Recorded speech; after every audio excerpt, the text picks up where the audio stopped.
ಒಂದಲ್ಲ ಎರಡಲ್ಲ 3 ತಿಂಗಳು ಹತತ್ರ 3 ತಿಂಗಳ ದಿವ್ಯ ಮೌನ ಅದು. ಜಗತ್ತನ್ನೇ ಗೆದ್ದ ಖುಷಿಯಲ್ಲಿ ತೇಲ್ತಾ ಇದ್ದವರಿಗೆ ಸಾವಿನ ಬರಸಿಡಿಲು ಬಂದಪ್ಪಳಿಸಿತ್ತು. 11 ಅಭಿಮಾನಿಗಳು ದುರಂತ ಅಂತ್ಯ ಕಂಡ್ರೆ 75ಕ್ಕೂ ಹೆಚ್ಚು ಜನ ಗಾಯಗೊಂಡಿದ್ರು. ಕೋಟ್ಯಂತರ ಹೃದಯಗಳು ಒಡೆದು ಛಿದ್ರವಾಗಿದ್ವು. ರಾಯಲ್ ಚಾಲೆಂಜರ್ಸ್ ಬೆಂಗಳೂರು ತಂಡ ಕಪ್ ಗೆದ್ದ ವಿಜಯೋತ್ಸವ ಕರಾಳ ದಿನವಾಗಿ ಬದಲಾಗಿತ್ತು.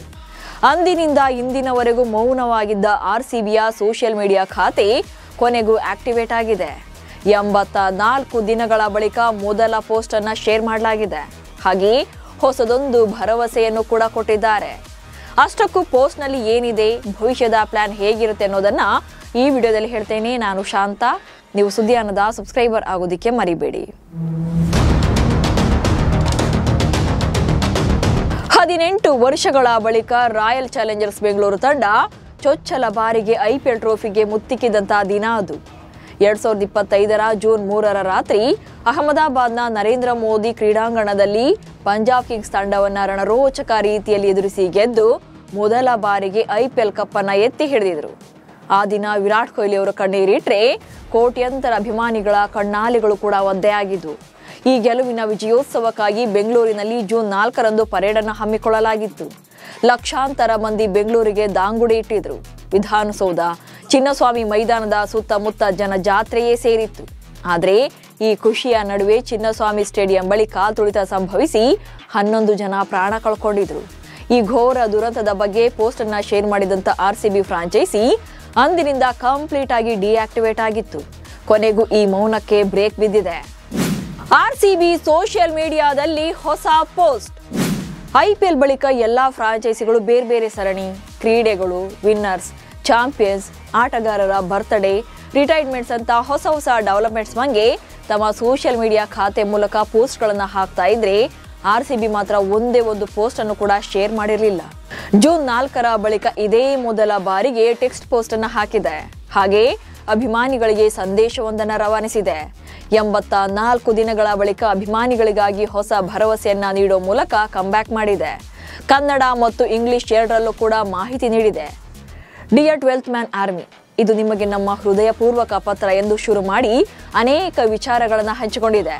ಮೊದಲಿಗೆ RCB ಪೋಸ್ಟ್ ನಲ್ಲಿ ಏನಿದೆ ಅನ್ನೋದನ್ನ ನೋಡ್ತಾ ಹೋಗೋಣ.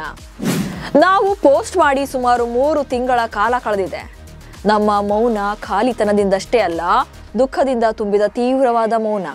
ಈ ಮಾಧ್ಯಮದ ಮುಖಾಂತರ ನೀವೆಲ್ಲ ಸಂತೋಷದಿಂದ ಸಂಭ್ರಮಿಸುವ ವಿಷಯಗಳನ್ನ ಹಾಗೆ ಕ್ಷಣಗಳನ್ನ ಹಂಚಿಕೊಳ್ತಾ ಇದ್ವು. ಆದ್ರೆ ಜೂನ್ 4ರ ಘಟನೆ ಎಲ್ಲವನ್ನು ಕೂಡ ಬದಲಾಯಿಸಿತು.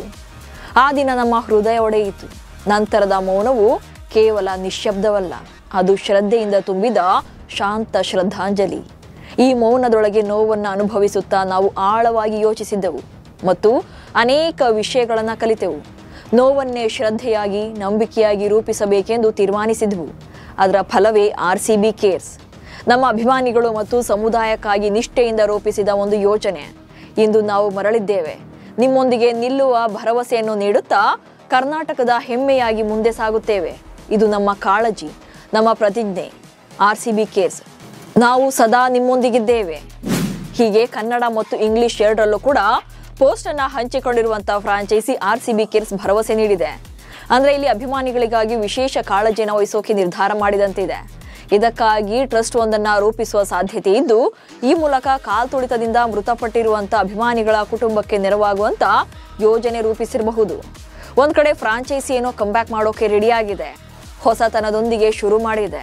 ಆದ್ರೆ ಚಿನ್ನಸ್ವಾಮಿ ಮೈದಾನ ಮಾತ್ರ ಪಂದ್ಯಗಳನ್ನ ಕಳೆದುಕೊಳ್ತಲೇ ಇದೆ. RCB ದುರಂತ, ಚಿನ್ನಸ್ವಾಮಿ ಮೈದಾನದಲ್ಲಿ ಮತ್ತೆ ಪಂದ್ಯಗಳು ಯಾವಾಗ? ಕಾಲ್ತುಳಿತ ದುರಂತದ ಬಳಿಕ ಚಿನ್ನಸ್ವಾಮಿ ಮೈದಾನ ಬರಡು ಭೂಮಿಯಂತಾಗಿದೆ. ಬೆಂಗಳೂರಿನ ಐಕಾನಿಕ್ ಕ್ರೀಡಾಂಗಣದ ಖ್ಯಾತಿಗೂ ಕೂಡ ಹಾನಿಯಾಗಿದೆ. ಅಂದಿನಿಂದ ಅಲ್ಲಿ ಯಾವುದೇ ಪಂದ್ಯಗಳ ಆಯೋಜನೆಗೆ ಅನುಮತಿ ನೀಡ್ತಾ ಇಲ್ಲ. ನ್ಯಾಯಮೂರ್ತಿ ಕುನ್ಹಾ ವರದಿಯು ಚಿನ್ನಸ್ವಾಮಿಯಲ್ಲಿ ದೊಡ್ಡ ಪಂದ್ಯಗಳು ಹಾಗೆ ಇವೆಂಟ್ಸ್ಗಳನ್ನು ಆಯೋಜನೆ ಮಾಡೋಕೆ ಯೋಗ್ಯವಲ್ಲ ಎನ್ನುವಂತ ವರದಿಯನ್ನ ಸರ್ಕಾರಕ್ಕೆ ನೀಡಿತ್ತು. ಹೀಗಾಗಿ ಪಂದ್ಯಗಳನ್ನು ಆಯೋಜನೆ ಮಾಡೋಕೆ ಪೊಲೀಸರು ಕೂಡ ಅನುಮತಿ ನೀಡ್ತಾ ಇಲ್ಲ.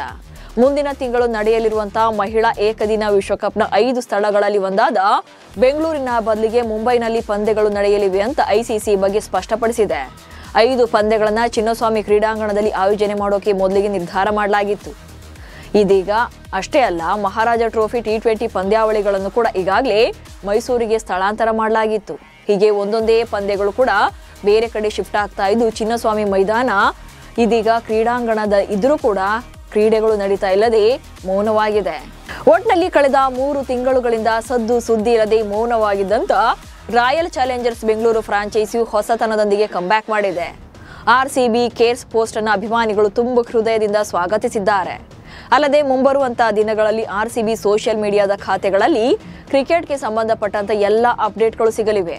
ಹೀಗೆ ಚಿನ್ನಸ್ವಾಮಿ ಮೈದಾನದಲ್ಲೂ ಕೂಡ ಪಂದ್ಯಗಳು ಆರಂಭವಾದರೆ ಅದಕ್ಕಿಂತ ಖುಷಿ ಮತ್ತೊಂದಿಲ್ಲ. ನಿಮ್ಮ ಪ್ರಕಾರ ಮುಂದಿನ ದಿನಗಳಲ್ಲಿ ಚಿನ್ನಸ್ವಾಮಿ ಮೈದಾನದಲ್ಲಿ ಪಂದ್ಯಗಳನ್ನು ಆಯೋಜನೆ ಮಾಡಬೇಕಾ ಅಥವಾ ಬೇರೆ ಕಡೆ ಮಾಡಿದರೆ ಒಳ್ಳೆಯದಾ ಅನ್ನೋ ಬಗ್ಗೆ ಕಮೆಂಟ್ಸ್ ಮೂಲಕ ತಿಳಿಸಿ. ಹಾಗೆ ಸುದ್ದಿಯನ್ನು ಫಾಲೋ ಮಾಡಿ. ನಮಸ್ಕಾರ.